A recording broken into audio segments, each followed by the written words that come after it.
हम जितने भी प्रतिक्रियाएं हैं भारतीयों ने उपनिवेशवाद के प्रति जो खुद से किया, उनको दो समूह में हम तोड़ सकते हैं। एक समूह होता है जिसको कहते हैं हम पारंपरिक प्रतिक्रिया, ट्रेडिशनल रेस्पॉन्स, और दूसरा होता है जिसको हम कहते हैं आधुनिक प्रतिक्रिया, मॉडर्न रेस्पॉन्स।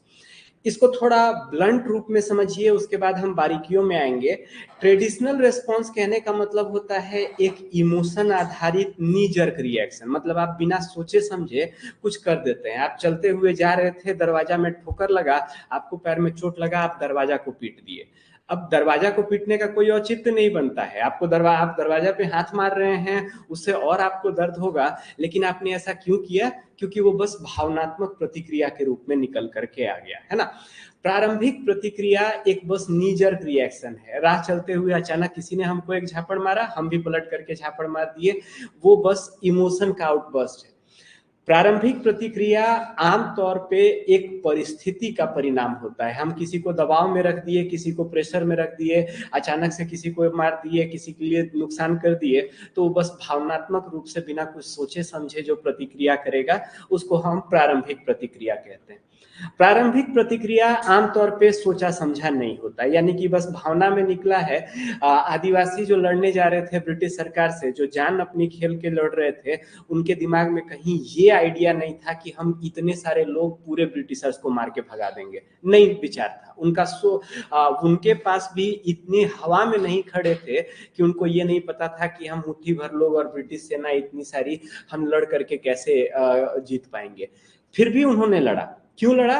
क्योंकि एक इमोशन आधारित था। उनके समाज प्रभावित हो रहे हैं, उनके इलाके प्रभावित हो रहे हैं, ब्रिटिश आना चालू किए, उनके रीति रिवाज में छेड़छाड़ चालू किए, उनका जंगल उनके हाथ से छीन गया, तो बस ज्यादा कुछ सोचे नहीं, बस मारने उतर गए। उस प्योरली एक भावनात्मक प्रतिक्रिया पारंपरिक प्रतिक्रिया है।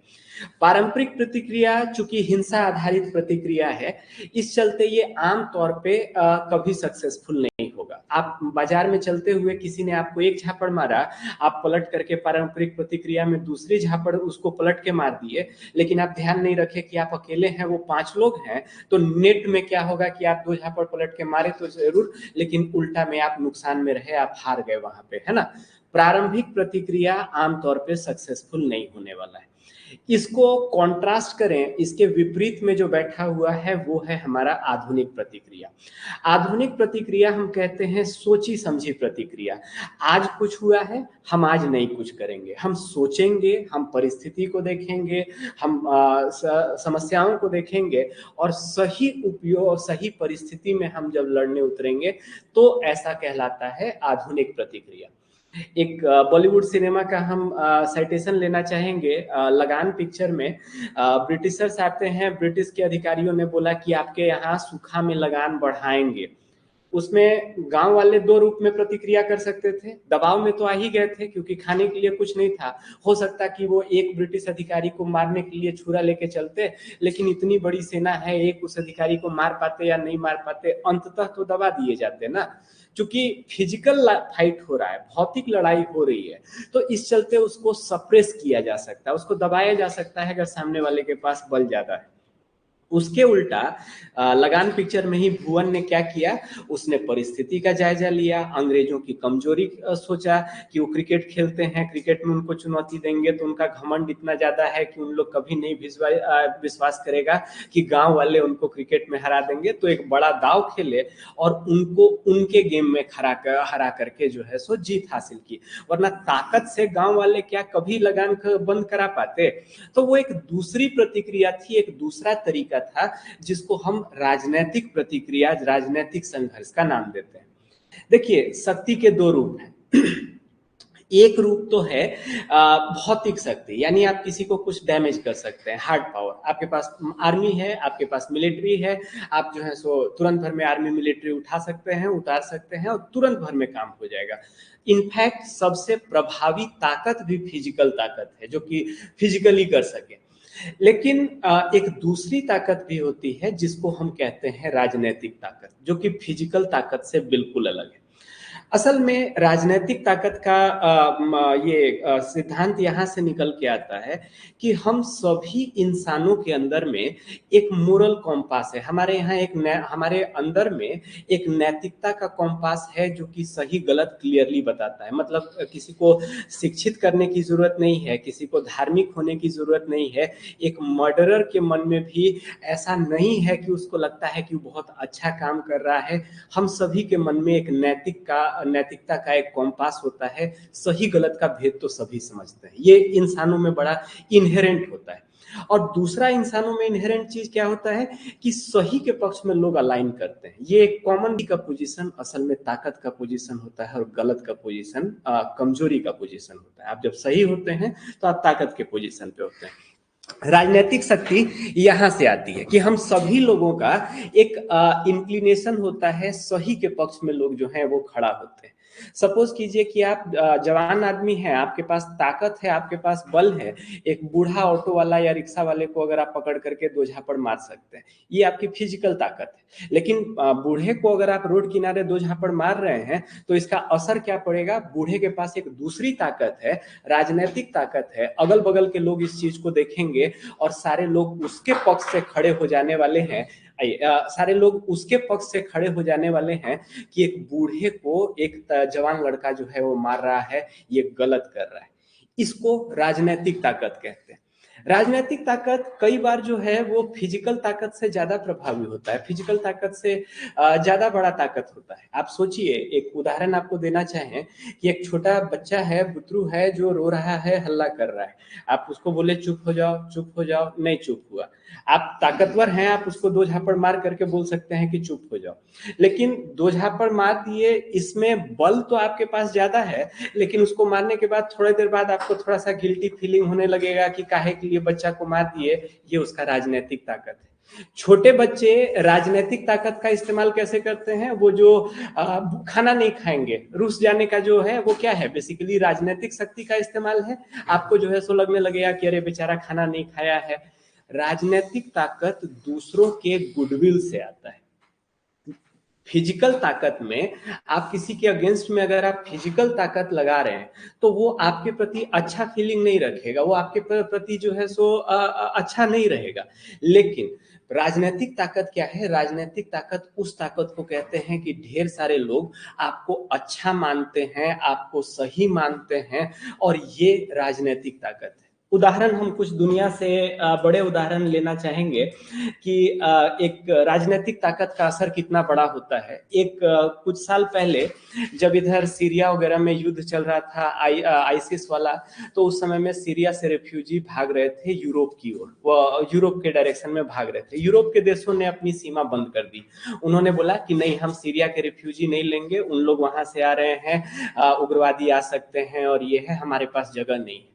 यूरोप के रास्ते बंद करके रखे गए थे। इन लोग क्या करता कि सीरिया से रात के समय में इलीगल डिंगी में एक टूटा फूटा नाव में लोग बैठ करके स्मगलिंग से चोरी छुपे जा रहा है। उनके घर में युद्ध हो रहा है, भाई भागने के लिए जहां जगह मिले जैसे भाग पाए, उनको तो ज्यादा मतलब है नहीं।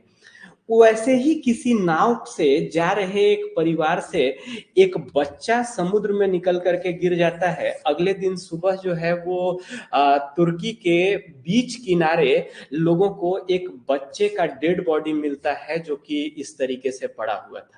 ये फोटो खींचा जाएगा, एक बच्चे का फोटो खींचा जाएगा, और इस फोटो का असर सोचिए कि यूरोप के कंट्री जो अपनी सीमा को बंद करके रखे थे, सीरिया के लोगों को नहीं आने दे रहे थे, ये फोटो छपने के बाद यूरोप के देश के अपने नागरिक अपने सरकार पे दबाव बनाने लगेंगे कि कितना अमानवीय है। इस फोटो का असर देखिए कि यूरोप के दरवाजे जो अब तक बंद पड़े थे उसने खुलवा दिया।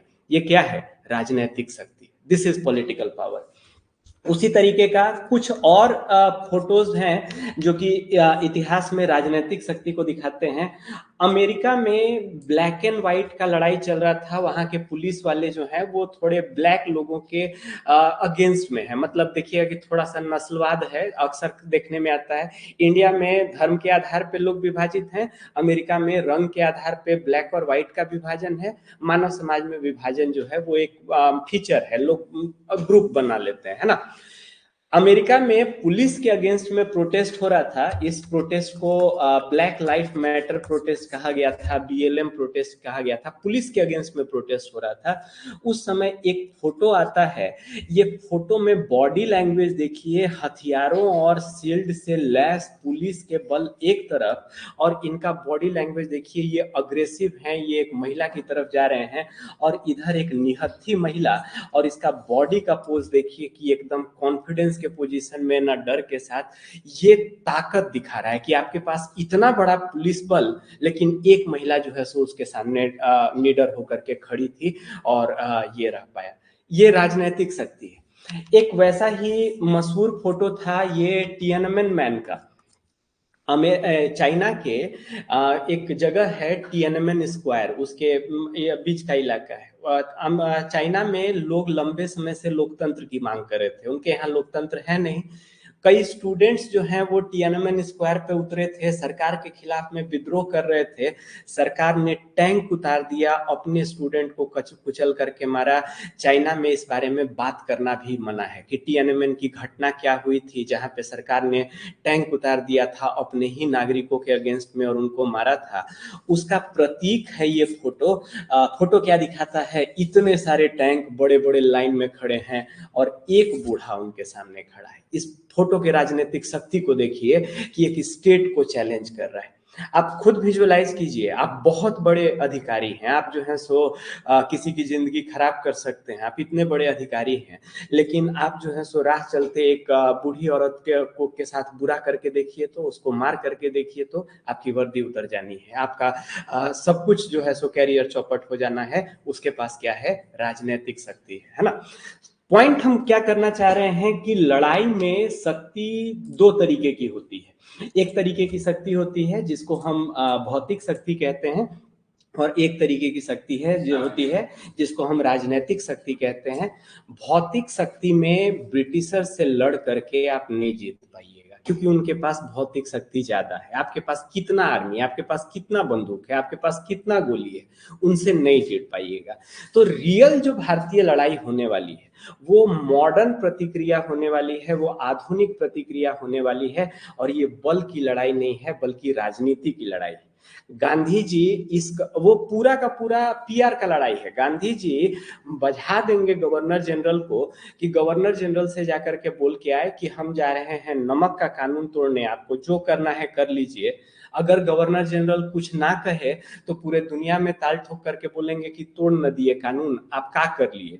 और गवर्नर जनरल जब करने उतरे तो पूरे दुनिया के सामने हल्ला करके बोल रहे हैं कि देखो मारा, बूढ़े आदमी को मारा और नमक के लिए मारा। उपनिवेशवाद इससे बुरा क्या हो सकता है कि एक नमक के लिए जो है वो लोगों को मारा जा रहा है।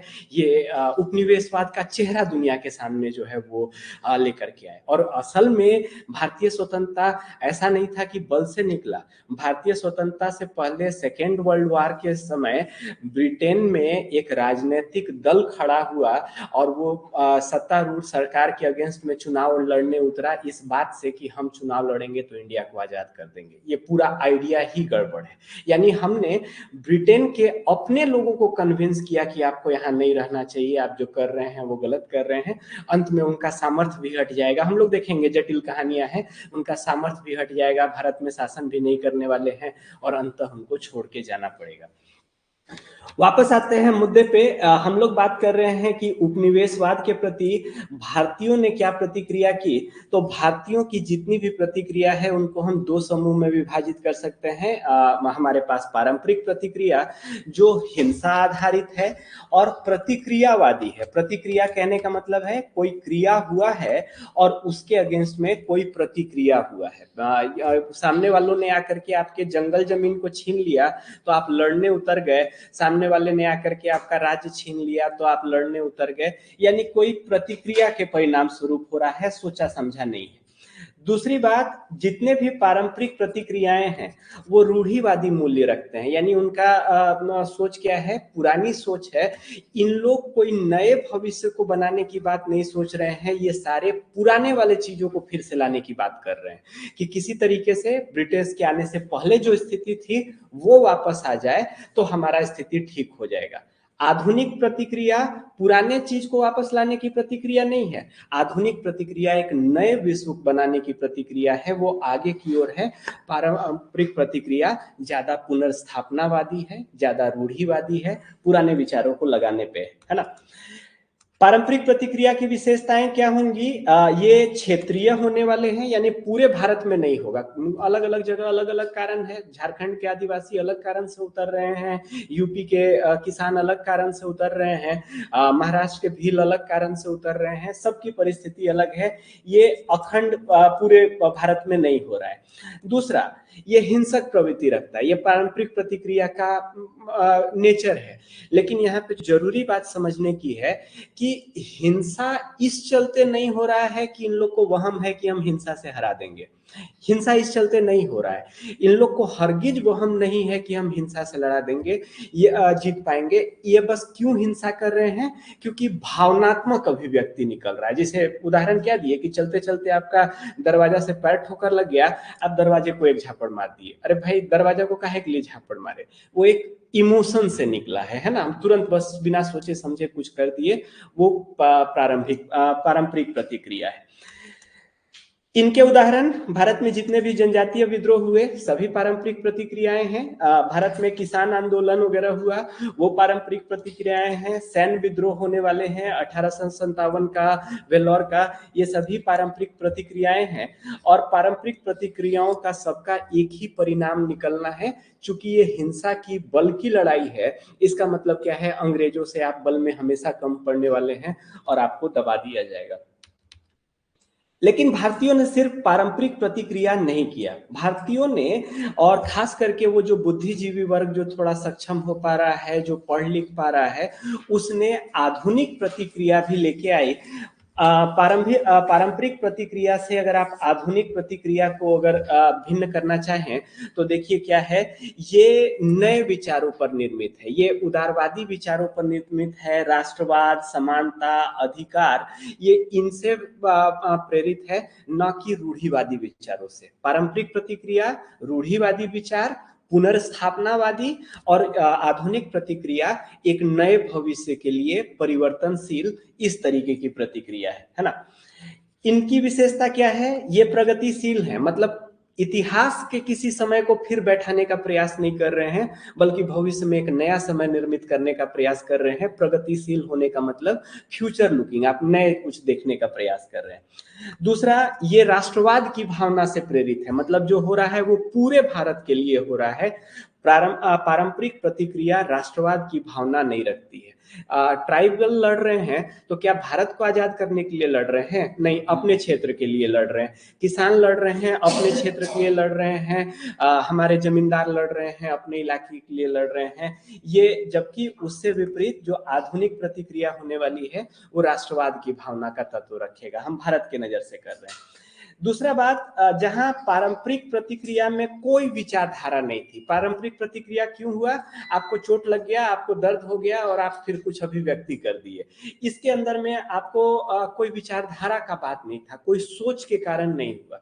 जबकि आधुनिक प्रतिक्रिया विचारधाराओं से इन्फ्लुएंस होगी, और इसके अंदर हम क्या देखेंगे? उदारवाद की विचारधारा है, क्रांतिकारी विचारधारा है, समाजवाद विचारधारा है, मध्य मार्गी विचारधारा है। मतलब कोई एक विचारधारा नहीं है। हम लोग पूरे स्वतंत्रता संग्राम को देखेंगे तो कभी बीच में नरम दल आएंगे जो कि मध्य मार्गी विचारधारा रखेंगे, फिर कहीं गरम दल आएंगे जो कि थोड़ा उग्र विचारधारा रखेंगे। मतलब आधुनिक प्रतिक्रिया विचारधारा पर भी आधारित है, और एक विचारधारा नहीं बल्कि कई विचारधाराओं के आधार पर आधारित है ना।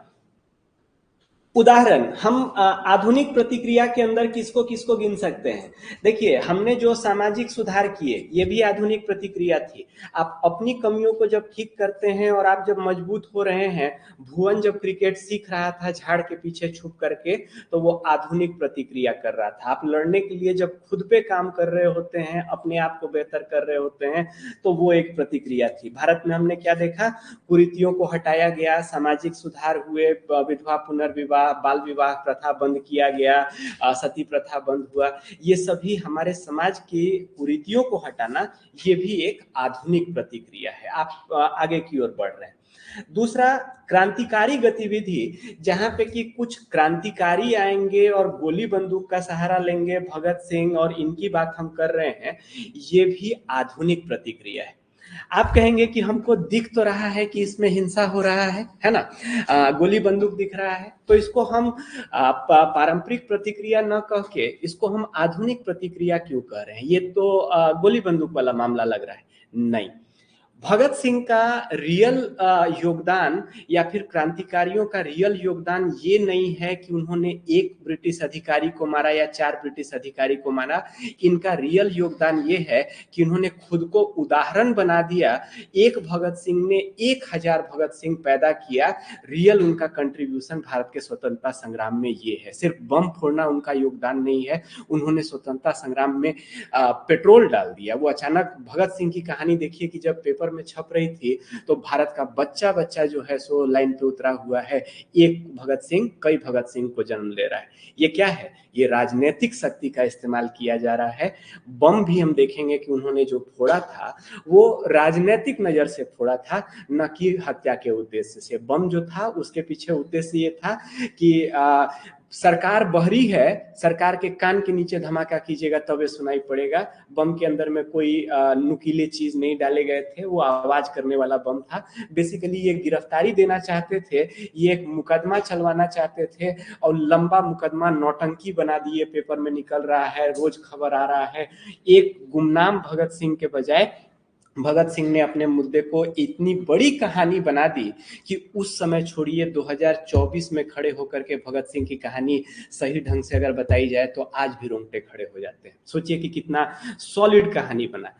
अपने उम्र से ऊपर का है। आखिर भगत सिंह एक लड़का था, वो जवान था, वो कोई उसने काम बहुत बड़ा कर दिया, लेकिन भगत सिंह था तो एक बच्चा, कम उम्र में उसके पास इतनी मेच्योरिटी आना। आगे हम उनके ऊपर चर्चा करेंगे। सो क्रांतिकारी गतिविधियां जो होंगी इसमें गोली बंदूक जरूर दिख रहा है, लेकिन ये आधुनिक विचारों से प्रेरित है, इसको हम आधुनिक प्रतिक्रिया में रखेंगे। उसके बाद बुद्धिजीवी वर्ग की भूमिका, जो लोग पढ़ लिख गए, जो कि नेतृत्व देना चालू किए, थोड़ा समाज सुधार का काम किए, उनका होना, ये भी एक आधुनिक प्रतिक्रिया थी। ये पढ़े लिखे लोग थे। लेकिन मेन जो कि हमको संघर्ष से जीत दिलाएगा वो हमारा राजनीतिक संघर्ष है, जिसको भारतीय स्वतंत्रता संग्राम भी कहा जाता है। इसको हम लोग डीप में देखेंगे। इसको 2 हिस्सों में तोड़ सकते हैं, गांधी जी के पहले और गांधी जी के बाद। हम लोग गौर करेंगे कि दोनों में चीजें कैसे बदल गई, एक आदमी का होना कैसे चेंज करेगा, है ना। ये बात रही कि भारतीयों की प्रतिक्रिया क्या हुई। भारतीयों की प्रतिक्रिया पारंपरिक प्रतिक्रिया और आधुनिक प्रतिक्रिया, राइट। हम लोग अभी देखिए आज सेक्शन का हम लोग ओवरव्यू ले रहे हैं, है ना। हम लोग इसके बाद पारंपरिक प्रतिक्रिया में डीप में उतरेंगे, उसके बाद आधुनिक प्रतिक्रिया में आएंगे। अभी ऊपर से खड़े होकर के हम सारी चीजों को एक नजर में देख लेना चाहते हैं। देखिए, पारंपरिक प्रतिक्रिया के लिए तो राष्ट्रवाद का आवश्यकता नहीं था, लेकिन आधुनिक प्रतिक्रिया राष्ट्रवाद पर आधारित थी। हम थोड़े समय पहले भी इस टिप्पणी को बोल चुके हैं। क्या कहने का आशय है? हमको राष्ट्रवाद थोड़ा समझना पड़ेगा कि राष्ट्रवाद क्या है और राष्ट्रवाद का होना स्वतंत्रता संग्राम में क्यों महत्वपूर्ण रखेगा। देखिए, पॉलिटी में हम लोग 2 तरीके की इकाई देखते हैं। एक होता है देश, जिसका अर्थ होता है स्टेट, ये देश है, और एक दूसरा होता है राष्ट्र, नेशन। एक राष्ट्र और देश 2 अलग अलग चीज है। अगर हम भारत राष्ट्र की बात कर रहे हैं तो हम दूसरे चीज की बात कर रहे हैं, और अगर हम भारत देश की बात कर रहे हैं तो हम दूसरे चीज की बात कर रहे हैं। दोनों के बीच में अंतर क्या है? राष्ट्र एक भावनात्मक संरचना है जो कि सिर्फ दिमाग में एग्जिस्ट करता है, रियलिटी में नहीं एग्जिस्ट करता है। आप राष्ट्र कब कहिएगा? जब एक ऐसा इलाका है जहां रहने वाले लोग एक दूसरे से अपने आप को जुड़ा हुआ पाएं, बंधुत्व पाएं, और उस भावना को राष्ट्रवाद कहते हैं। राष्ट्रवाद की भावना से बंधे हुए लोग राष्ट्र कहलाता है। जैसे तिब्बती, उनके पास कोई देश नहीं है, चाइना तिब्बत के इलाके को कंट्रोल करके रखा है, लेकिन तिब्बती कहीं पे भी जाइएगा तो अपने आप को तिब्बती कह रहे हैं, इसका मतलब वो राष्ट्र की बात कर रहे हैं, देश की बात नहीं कर रहे हैं, राष्ट्र की बात कर रहे हैं। और राष्ट्र किस बात पे बनता है? राष्ट्रवाद की भावना पे। आपके और हमारे बीच में कुछ है जो कि हमको एक करता है। अगर इंडिया मैच जीतेगा, आप भी खुश होंगे, हम भी खुश होंगे।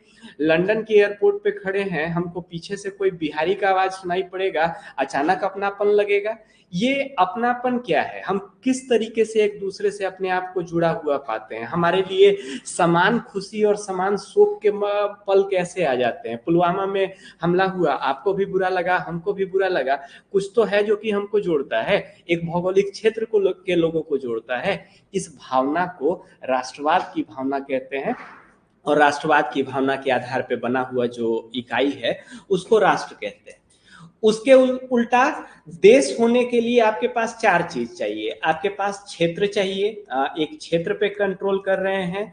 दूसरा चीज, आपके पास नागरिक होने चाहिए, वहां पे नागरिक हो, वहां पे एक शासन व्यवस्था हो, और लास्ट में आपके पास संप्रभुता चाहिए। ये चार चीज अगर आपके पास नहीं है तो आप देश नहीं है। राष्ट्र और देश के बीच में अंतर है। यूपीएससी के मेंस में क्वेश्चन पूछा था कि भारत राष्ट्र तो हमेशा से था, किंतु देश 1947 में बना, टिप्पणी करें। राष्ट्र की भावना तो पुरानी है, हम इतिहास के अलग अलग पहलुओं से उठा के बोल सकते हैं। भारतवर्ष पुराना नाम है, हम अपने आप को भारतवर्ष का कहा करते थे। विचार पुराना है, इस इलाके के रहने वाले लोग के बीच में एक भावनात्मक संबंध है, लेकिन देश तब तक नहीं बनने वाला है जब तक पूरा इलाका नहीं आएगा, नागरिक नहीं आएंगे, शासन व्यवस्था नहीं आएगी, संप्रभुता नहीं आएगी। देश के रूप में हम 1947 में तैयार हुए, है ना। इन दोनों विचार पे थोड़ा और बात करें। पहले तो राज्य, राज्य मतलब हम देश कह रहे हैं। देश का विचार सबसे पहले द प्रिंस नाम की पुस्तक में हमको देखने को मिलता है। एक मशहूर आदमी होने वाले हैं जिनका नाम मैकियावेली था। मैकियावेली ने एक किताब लिखी थी और उस किताब का नाम था द प्रिंस। मैकियावेली की किताब काफी हद तक भारत में कौटिल्य की किताब की जैसी है। कौटिल्य ने किताब की रचना की थी जिसका नाम अर्थशास्त्र है, लेकिन वो पॉलिटी का किताब है। अर्थशास्त्र के अंदर में राज्य का व्यवस्था डाला हुआ है। कौटिल्य पहले आए थे, मैकियावेली बाद में आए थे। कौटिल्य पुराने आदमी हैं, मैकियावेली बाद में आएंगे। और मैकियावेली ने भी पश्चिमी साहित्य के नजर से एक प्रभावी किताब लिखी थी, द प्रिंस। उन्होंने राजकुमार के लिए कुछ निर्देश दिए थे कि अगर आप राजकुमार बन रहे हैं, अगर आप राजा बन रहे हैं, तो आपको कुछ निर्देश समझ में आना चाहिए, आपको कुछ राजयोज का विधि समझ में आना चाहिए। कौटिल्य के ऊपर तो हम लोग कई जगह पे चर्चा करेंगे, डीप में चर्चा करेंगे कि कौटिल्य कैसी व्यवस्था बताते हैं, लेकिन दोनों में कुछ समानता है। दोनों इस बात को मानते हैं कि शक्ति कमजोर के हाथ में नहीं रह सकती है। शक्ति को पकड़ के रखने के लिए आपको कभी कभार एक टफ स्टैंड लेना पड़ेगा। आपको जो है सो हत्या करानी पड़ सकती है, आपको गुप्तचर लगाने पड़ सकते हैं। शक्ति को बरकरार रखने के लिए आपको कुछ जो है सो डर्टी वो उतरना पड़ेगा। ये दोनों ही मानते हैं। कौटिल्य के अर्थशास्त्र में भी डिटेल प्रोविजन है कि कब दुश्मन का हत्या करवा देना चाहिए, कब जो है सो गुप्तचर लगाना चाहिए। वो अपने राजा के लिए भी ये डाले हुए हैं, क्योंकि राजनीतिक शक्ति जो है वो बड़ी अस्थिर होती है। बेवकूफ आदमी या कमजोर आदमी के हाथ में शक्ति नहीं टिकता है। अब देखिए ना, इतना होशियार आदमी यूपीएससी से एग्जाम सेलेक्ट करके आईएएस बन गए, लेकिन अगर बुड़बक हैं, थोड़ा सा चरित्र की कमजोरी है, घूस लेते पकड़ा गए, जेल में बंद हो गए, तो आप सब करके भी आपके हाथ में शक्ति कहाँ टिका? शक्ति मजबूत के हाथ में, शक्ति हमेशा योग्य के हाथ में ही टिकता है। अयोग्य के हाथ में अगर शक्ति चला भी जाए तो दूसरे उसका कठपुतली बनाते हैं, उसका मिसयूज करते हैं, वरना बेवकूफ के हाथ में शक्ति नहीं टिकती। द प्रिंस भी कुछ वैसी ही किताब है। मैकियावेली ने द प्रिंस में ये तर्क दिया कि एक अच्छा प्रिंस, एक गुड प्रिंस कभी भी बैड प्रिंस के आगे टिक नहीं पाएगा, क्योंकि बैड प्रिंस रूल नहीं फॉलो करता है। बैड प्रिंस ज्यादा ताकतवर है, तो आप गुड प्रिंस बनने जाइएगा तो बैड प्रिंस जो है सो आपको हमेशा पीटेगा। गुड प्रिंस अच्छा नहीं है, बैड प्रिंस ताकत को चलाने के लिए अच्छा है। कुछ इस तरीके से वो तर्क देते हैं। उनका तर्क ये है, हालांकि उनके किताब का पूरा सार ये नहीं है, बड़ी किताब है, कई विचारों पे बात है, हम बस एक छोटे से पहलू को आपको दिमाग में एंकर कर पाए, जो याद रहे, उस पहलू पे हम चर्चा कर रहे हैं। तो राज्य का हमको आइडिया कहाँ दिखता है? मैकियावेली के विचार में, द प्रिंस में। उनके हिसाब से राज्य होने के लिए 4 चीजें चाहिए: क्षेत्र होना चाहिए, नागरिक होनी चाहिए, सरकार होना चाहिए और संप्रभुता, सार्वभौमिकता नहीं, संप्रभुता होनी चाहिए। इसको थोड़ा ठीक कर लीजिए, है ना, संप्रभुता होनी चाहिए। भारत में हमको क्या देखने को मिलेगा कि ये राष्ट्र का पहला आइडिया, माने देश का पहला आइडिया हमको औपनिवेशिक काल में ही डेवलप होता दिखाई पड़ेगा, उससे पहले हमको उस तरीके का नहीं। इससे उल्टा राष्ट्र, नेशन, लैटिन वर्ड नेटियो या नोटस से आता है, जिसका अर्थ होता है पुनर्जन्म। राष्ट्र क्या है? राष्ट्र एक ऐसी इकाई है जहां रहने वाले लोग एक दूसरे के साथ राष्ट्रवाद की भावना द्वारा बंधे हुए हों, कोई उनको समान करता हो, एक करता हो, क्योंकि एक टीम में नहीं होंगे तो ब्रिटिश से लड़ नहीं पाएंगे आप, है ना। भारत में राष्ट्रवाद का उदय कब होता है? भारत में राष्ट्रवाद असल में एंशिएंट हिस्ट्री में आप राष्ट्रवाद नहीं कह पाएंगे।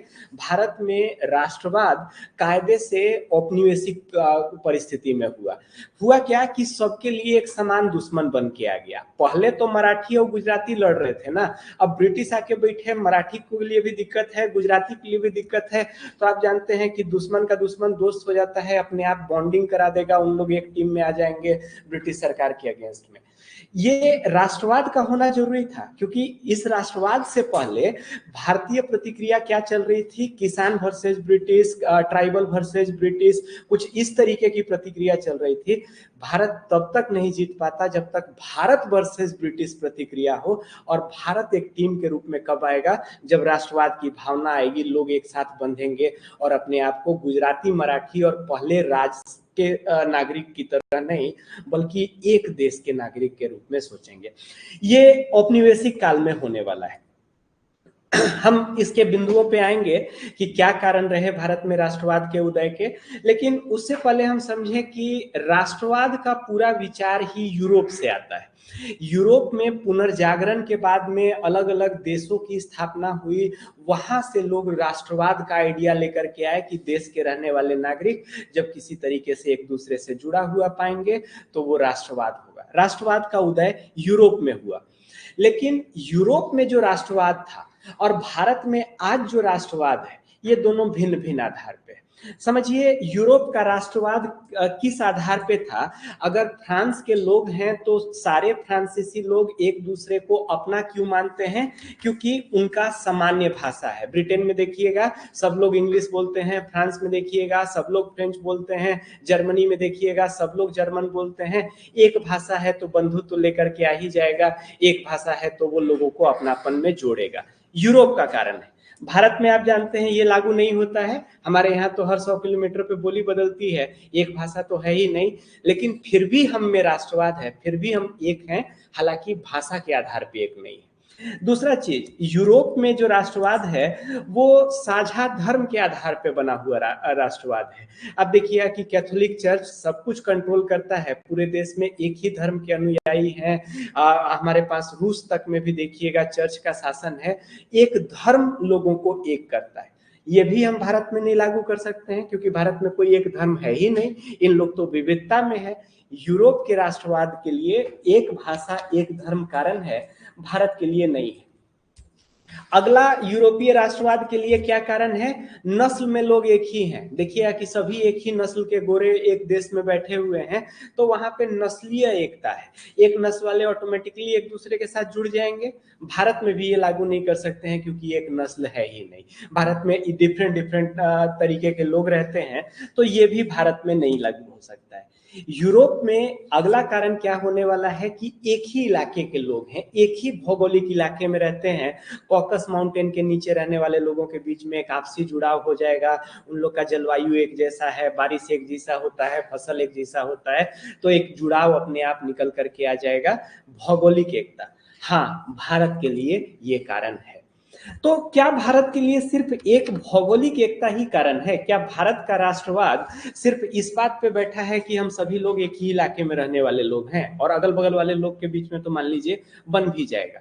नहीं, भारतीय राष्ट्रवाद इससे बड़ा है। भारतीय राष्ट्रवाद के लिए एक कारण है, हाँ, भौगोलिक एकता जो वहां पे भी है, क्योंकि भारत जमीन के रूप में देखिएगा तो हिमालय द्वारा जमीन से काटा हुआ है, इस मार्ग से लोग नहीं आते हैं। एक छोटा सा पगडंडी है जो इधर से आता है, सीमित मात्रा में लोग आए हैं। पूरे एंशिएंट हिस्ट्री, मेडिवल हिस्ट्री देख लीजिए तो भारत जो है सो जहाज आने से पहले दुनिया से कटा रहा है। यहाँ के लोगों का जलवायु एक है, यहाँ के लोगों का खान पान एक है, तो भौगोलिक एकता इन क्षेत्र के लोगों को एक बनाता है। देखिए कि हमारे पश्चिम बंगाल में जो कल्चर है, जो फूड है, जो समाज है, वो पाकिस्तान और अफगानिस्तान के साथ कितना ज्यादा मेल खाता है और उससे करीब में पड़े हुए चीन से कितना विपरीत है ना। ऐसा क्यों हो रहा है? क्योंकि एक भौगोलिक क्षेत्र, एक इलाके के लोग रहे हैं, इनके बीच में संस्कृति और चीजों का आदान प्रदान ज्यादा हुआ है, इन लोग एक जैसे लोग हैं। लेकिन अगले फैक्टर्स क्या है? हमको और आपको क्या एक करता है? हमारा समान इतिहास है। हम भी उसी ब्रिटिश व्यवस्था से निकले हैं, आप भी उसी ब्रिटिश व्यवस्था से निकले हैं। हम सभी अभी क्या विमर्श कर रहे हैं? हमारी समान विरासत को विमर्श कर रहे हैं। अभी हम लोग डिस्कस कर रहे हैं, वो ना तो आपका इतिहास है, ना तो मेरा इतिहास है, बल्कि हमारा इतिहास है। हमको और आपको क्या एक करता है? तो एक समान इतिहास का होना। मौर्य थे तो हमारे लिए कॉमन घटना थी, मुगल थे तो हम सबके लिए कॉमन घटना थी। सो एक सामान्य इतिहास और संस्कृति होना, ये हमको एक करता है। दूसरा चीज, हमारा आर्थिक हित एक ही है। अगर इस क्षेत्र में अगर मान लीजिए ब्रिटिशर्स टैक्स बढ़ा रहे हैं तो सबके लिए खराब है। आप अगर गुजरात में हैं, हम मराठी हैं, हम लोग पहले कभी नहीं मिले थे, लेकिन आज हमको एक कॉमन फैक्टर जोड़ रहा है। आप भी ब्रिटिश कर व्यवस्था के नीचे दम तोड़ रहे हैं, हम भी ब्रिटिश कर व्यवस्था के नीचे तोड़ रहे हैं। तो एक आर्थिक हित का जुड़ जाना, हम सबका आर्थिक हित एक है, इसने भारत में राष्ट्रवाद को बढ़ाया। अगला चीज जो भारतीय राष्ट्रवाद के पीछे सबसे बड़ा कारण आप पाएंगे, वो क्या होने वाला है? औपनिवेशिक शासन। एक सबके लिए दुश्मन आ जाए, जो उसके लिए भी दुश्मन है, उसके लिए भी दुश्मन है, तो बाकी सब एक हो जाएंगे। तो असल में आप क्या देखेंगे कि भारतीयों को जोड़ने में अंग्रेजों का होना सबसे बड़ा कारण था। अंग्रेज, जाहिर सी बात है, ये सोच करके थोड़े कर रहे हैं, लेकिन ये हुआ कि अंग्रेजों के होने ने पहले के भारत जो कि अलग अलग राजवंशों में टूटे हुए थे, क्षेत्र में टूटे थे, वो भारत बना। इसके लिए अंग्रेजों को हाँ हम श्रेय दे सकते हैं कि आप आए तब जाके भारत बना, नहीं तो हम लोग क्षेत्रीय, हो सकता है कि अलग अलग देश के टूटे हुए बिखरे हुए इलाके में होते, है ना। तो अंग्रेजों ने एक बड़ा अधिकार बनाया। अगला, भारत में हमारे यहाँ जो राष्ट्रवाद है वो एकतावाद पे नहीं है, अनेकतावाद पे। देखिए कि हम लोग अपना गुण बताते हैं, भारत का गुण क्या है?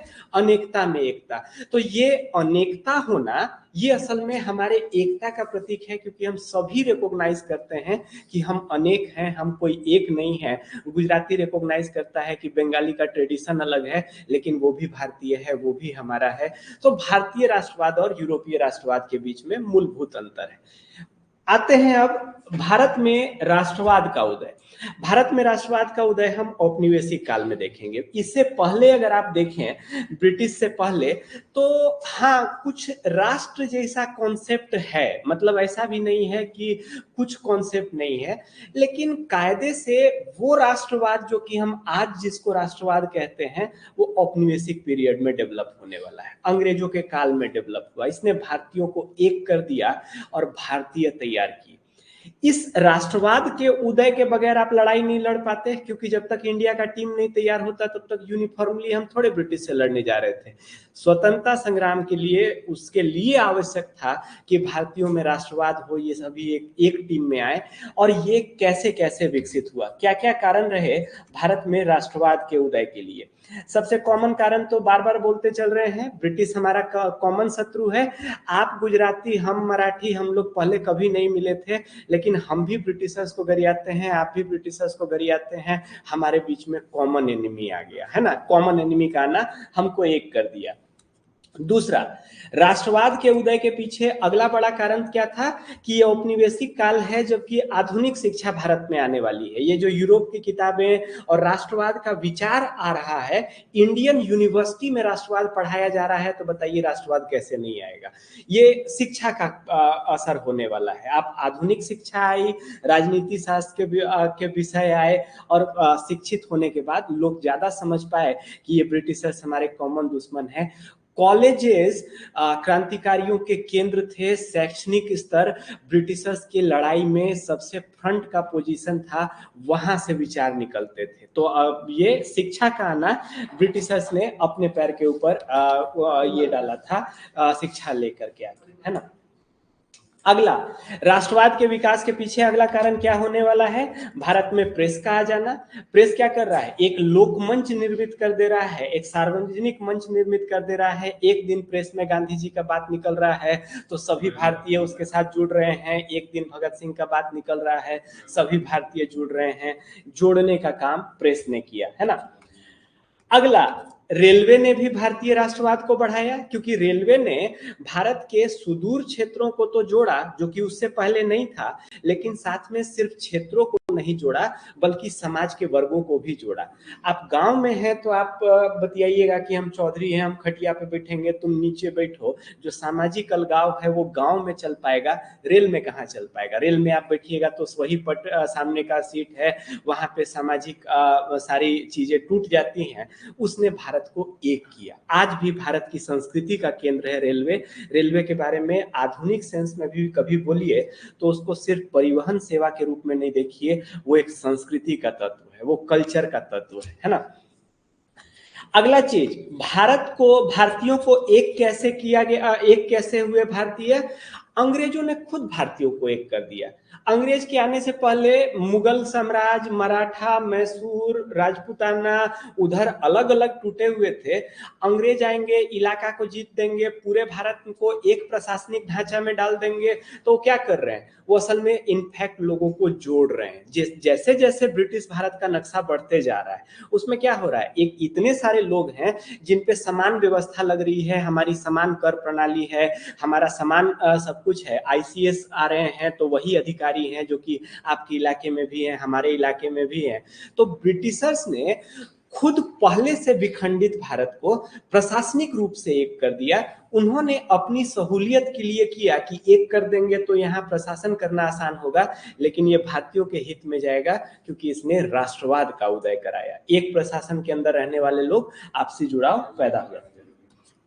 अगला, अंग्रेजों की नीतियां जिम्मेवार हैं। जैसे कि अगर मान लीजिए कि हम गुजरात में रहने वाले आदमी हैं, आप महाराष्ट्र में रहने वाले आदमी हैं, हम दोनों जो हैं सो अंडमान के सेल्युलर जेल में बंद हैं।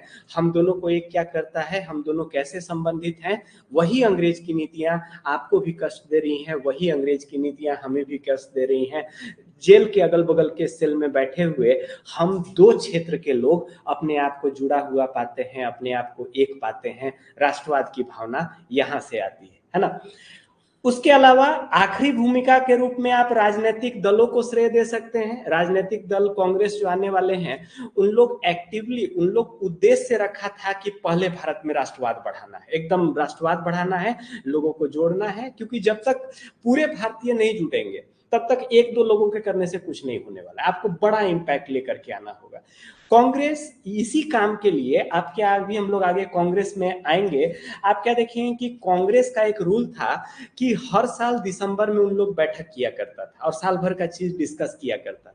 लेकिन हर साल का बैठक भारत के अलग अलग शहर में होता था, कोई एक हेडक्वार्टर नहीं बनाया गया।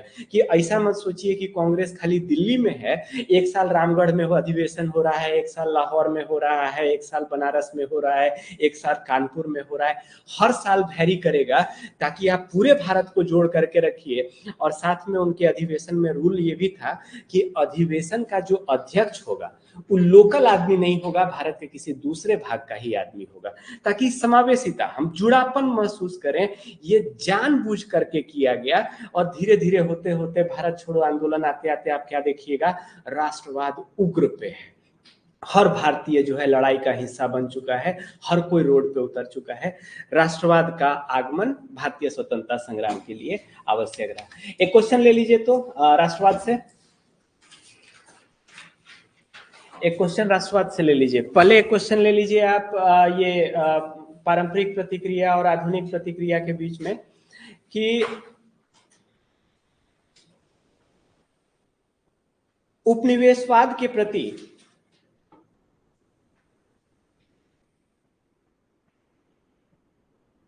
पारंपरिक भारतीय प्रतिक्रिया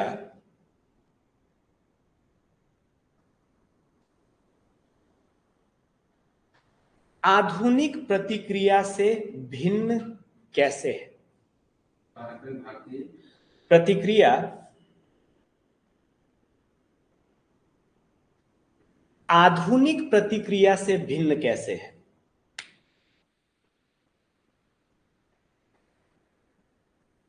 क्वेश्चन मार्क। उदाहरण सह भिन्नता स्पष्ट करें। दूसरा क्वेश्चन ले लीजिए। राष्ट्रवाद से आप क्या समझते हैं?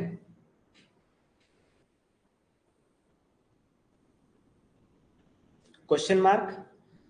भारतीय राष्ट्रवाद यूरोपीय राष्ट्रवाद से भिन्न कैसे है?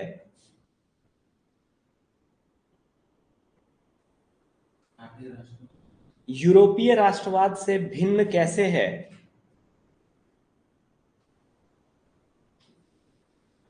प्रश्न चिन्ह।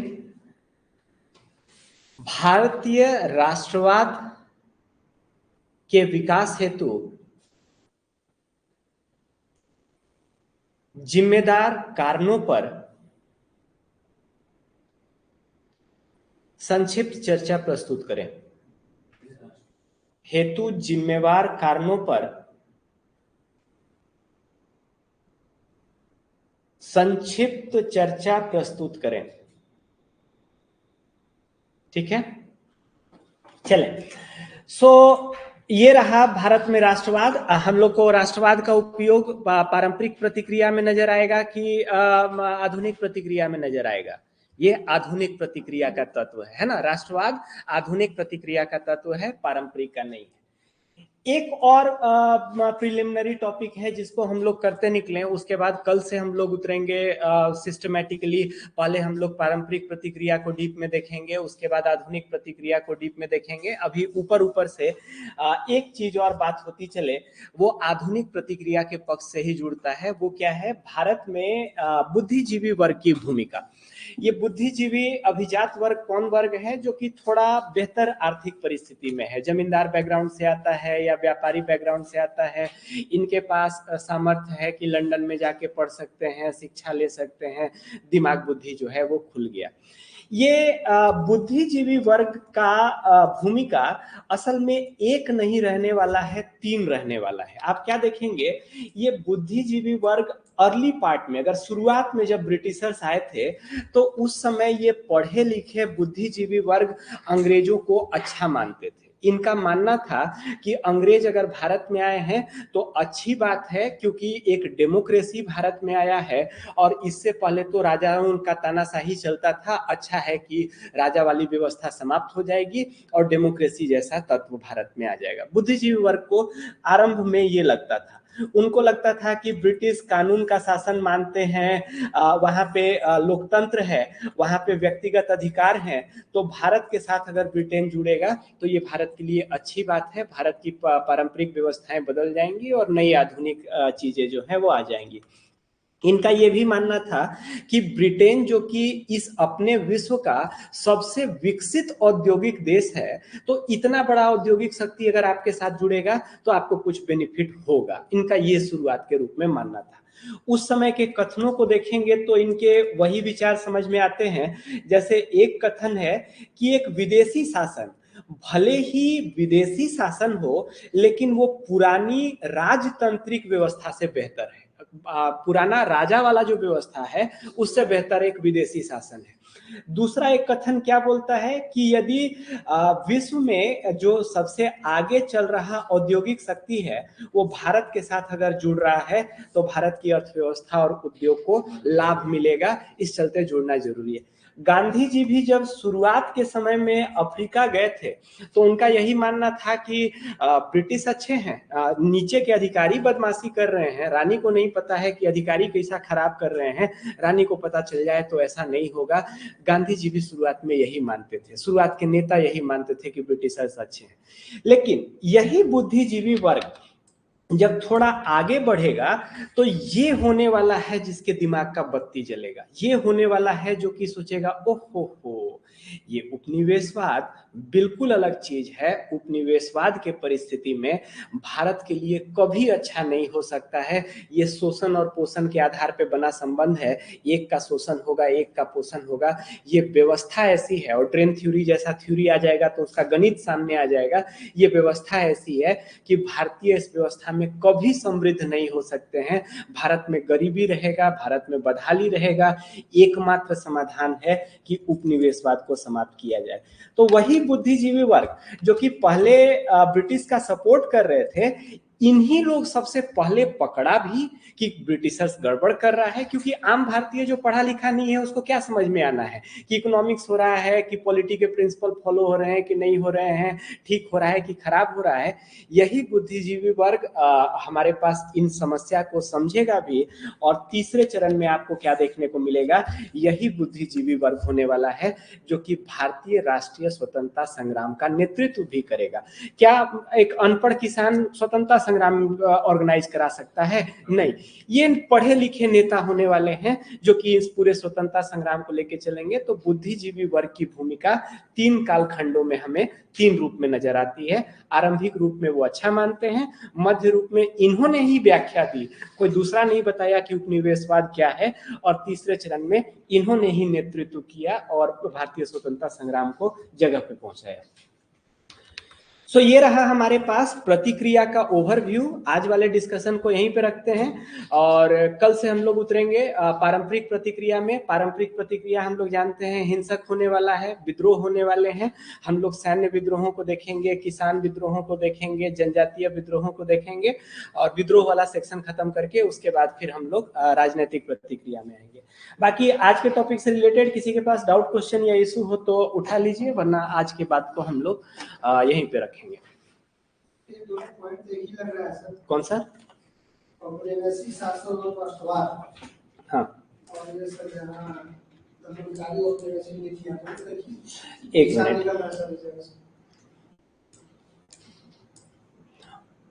देखिए, ये यहाँ पे हम पॉइंट सेम है लेकिन दो अलग अलग सवालों का जवाब है। यहाँ पे जो बात किया हुआ है ये बताया गया है कि भारतीय राष्ट्रवाद यूरोपीय राष्ट्रवाद से अलग कैसे है। तो यहाँ पे हम बोल रहे हैं कि भारत का राष्ट्रवाद औपनिवेशिक इतिहास के कारण है, यूरोप में कोई औपनिवेशिक इतिहास नहीं था ना, उन लोग हमारे तरह गुलाम नहीं बना था।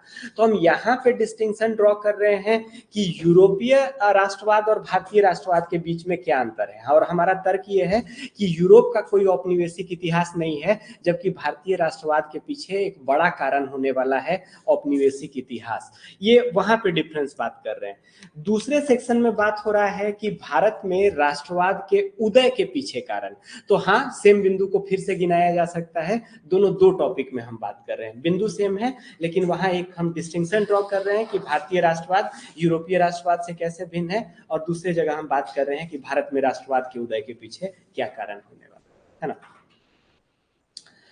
चले, और कोई इशू नहीं है तो आज के डिस्कशन को हम लोग यहाँ वाइंड अप करें। और कल आप लोग संडे के दिन आइए, हम लोग भेलोर और 1857 दोनों जो है निपटा देंगे और हम लोग बैच जो है वो लेवल में आ जाएगा। फिर नेक्स्ट वीक से हम लोग ऑन शेड्यूल जो है वो बात बढ़ाएंगे। आप लोग आपस में विमर्श कर लीजिए और हमको बताइए, जैसा चाहेंगे वैसा हम देख लेंगे, है ना। चले, ऑल राइट। बाकी टेस्ट के लिए सुनिए तो दो विकल्प है आप लोगों के पास। दो विकल्प है। बीपीएससी जिन लोग को देना है उन लोग टेस्ट का डिमांड कर रहा है, 10 से 12 टेस्ट हमारे पास होने वाला है। तो अगर आपको टेस्ट देना है तो 10 से 12 में आप टेस्ट में आ जाइए, और अगर आप लोग टॉपिक कवर करना चाहते हैं तो टॉपिक कर लीजिए, वो आप लोग के ऊपर है ना। 10 से 12 टेस्ट है, जो लोग भी टेस्ट दे सकते हैं और बीपीएससी में उतरना है, हम हाईली एडवाइस करेंगे कि टेस्ट देने आइए। फुल सिलेबस टेस्ट है, कल कल है फुल सिलेबस टेस्ट। पढ़ाई आप लोग टाइमिंग देख लीजिए, उसके आगे पीछे रखिए। नहीं तो टेस्ट के साथ में पैरेलल में हो सकता है, हमारे पास एक रूम में टेस्ट कंडक्ट और दूसरे रूम में क्लास हो सकता है। आप लोग अपना टाइमिंग देख के बतियाइए, बाकी हम अपना वाला देख लेंगे, हमारी चिंता नहीं कीजिए। चलिए ठीक है, हम लोग कल मिलते हैं। Have a great day.